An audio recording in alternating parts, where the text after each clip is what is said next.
Tu te tais dans les réunions, tu t'excuses d'exister, tu laisses les autres décider, voire même prendre la parole pour toi. Ce n'est pas de la modestie, ni de l'humilité. C'est de la confiance en soi brisée. Et pendant ce temps, les opportunités passent. Tu rates des occasions de promotion dans ton travail. Tu rates des relations. Tu rates même de construire la vie que tu veux ou tu mérites. Parce que tu n'oses pas. Et voici quelque chose que personne ne t'a dit auparavant. La confiance en soi ne se retrouve pas. Elle se construit step by step, étape par étape.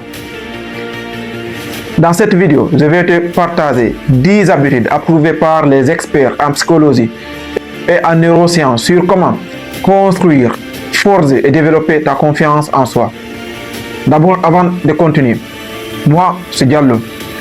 Je suis étudiant et passionné de l'apprentissage. C'est d'ailleurs pour cela que j'ai décidé de me lancer dans la création de contenu afin de partager des idées que je tire dans les livres, mais aussi des tutoriels sur la technologie et l'intelligence artificielle, en espérant contribuer de manière positive dans la vie des autres. Si tu cherches ce genre de contenu, n'oublie pas de t'abonner pour ne pas manquer nos prochaines vidéos. Commençons. Habitude numéro 1. Parle-toi de la même façon que tu parlerais à ton meilleur ami. Imagine 2 scénarios. Le premier scénario est que tu as un meilleur ami, celui que tu partages les bons moments, mais aussi celui que tu connais, toutes ses capacités, toutes ses compétences. Mais imagine le deuxième scénario. Tu as un autre ami qui te connaît déjà avec ton meilleur ami et qui sait que vous vous fréquentez le plus souvent. Alors, cet ami te demande de lui parler de ton meilleur ami. Évidemment, comme toute personne normale et un ami de confiance, tout ce que tu diras de lui sera de dire ses aspects positifs, ses compétences, ses qualités, mais aussi ce qu'il apporte dans ta vie de manière positive. L'idée derrière cette habitude est de te placer à la place de ton meilleur ami. À chaque fois que tu te parles envers toi-même, parle-toi de tes compétences, de tes qualités, de ce que tu peux faire, mais aussi de ce que tu as pu accomplir. Remplace toutes les pensées négatives par des affirmations positives. Ton mental et ton esprit t'obéira au fur et à mesure et cela va inévitablement développer ta confiance en soi. Habitude numéro 2. Fixe-toi des objectifs petits, concrets, réalisables. Nous avons tous des objectifs, que ce soit des petits objectifs ou des gros objectifs. Mais les recherches confirment que les personnes qui ont des petits objectifs réalisables, concrets, ont plus de réussite que ceux qui ont de gros objectifs irréalisables et parfois utopiques. Donc, à chaque fois que tu arrives à réaliser un petit objectif, est égal à une nouvelle confiance en soi gagnée.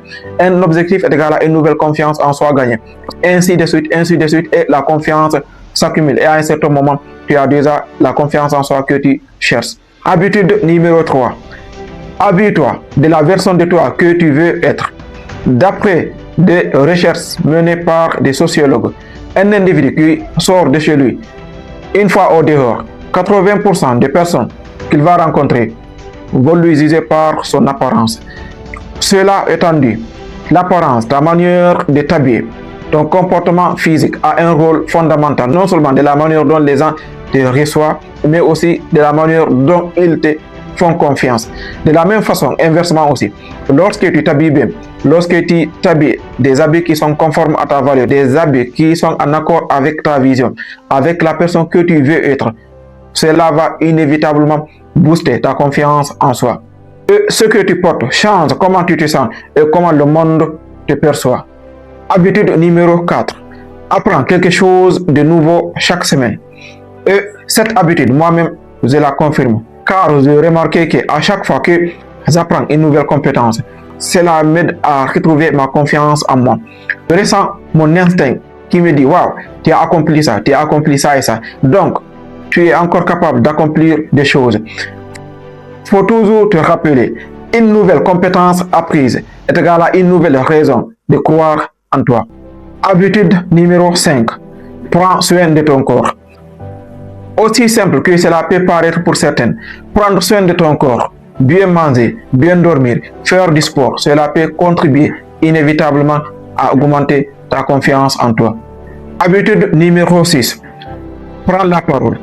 exprime tes idées, même si ta voix tremble. L'une des choses les plus importantes, voire fondamentales, qu'une personne doit faire lorsqu'elle a un manque de confiance, c'est de prendre la parole. Que ce soit en famille, dans les lieux professionnels, à l'école ou à l'université. Il faut toujours prendre la parole, même si tu as peur, même si tu as honte des jugements des autres. Car à chaque fois que tu le fais, tu reprogrammes ton cerveau à oser encore et encore. Cela aussi va contribuer inévitablement à augmenter ta confiance en toi. Habitude numéro 7. Arrête de te comparer aux autres. Ta progression est la seule chose qui compte. Tu n'es pas en compétition avec le monde ni avec les autres. Tu es en compétition seulement avec la version de toi d'hier que tu cherches à améliorer, à faire progresser afin d'avoir une meilleure version de toi demain. Habitude numéro 8. Embrasse ce qui te rend unique. Nous sommes dans un monde où faire ce que les autres font est presque vu comme de la sagesse. Il faut toujours comprendre, faire ce que les autres font dans la plupart du temps, sauf si cela est aligné avec ta nature ou ta vision, ne peut jamais te donner ta propre confiance. Habitude numéro 9. Entoure-toi des personnes qui te lèvent vers le haut. Encore une fois de plus, notre entourage joue un rôle fondamental dans ce que nous devenons, dans ce que nous faisons et dans la manière dont nous nous usons. Si tu es toujours entouré de personnes qui ne voient que l'aspect négatif de ta part, tu ne peux non seulement jamais progresser, mais aussi avoir une confiance en toi dans tout ce que tu fais. L'énergie de ceux qui t'entourent détruisent ou construisent ta confiance en soi. Habitude numéro 10. Affronte une peur par semaine. Pas toutes, juste une. Parce que chaque peur vaincue est une preuve supplémentaire que tu es plus fort que tu le crois. Et cela va inévitablement booster ta confiance en soi. La confiance en soi n'est pas un don. C'est une décision que tu prends chaque matin. Dis-moi dans les commentaires par quelle habitude vas-tu commencer aujourd'hui. Et n'oublie pas de t'abonner, d'activer la cloche de notification pour ne pas manquer la prochaine vidéo.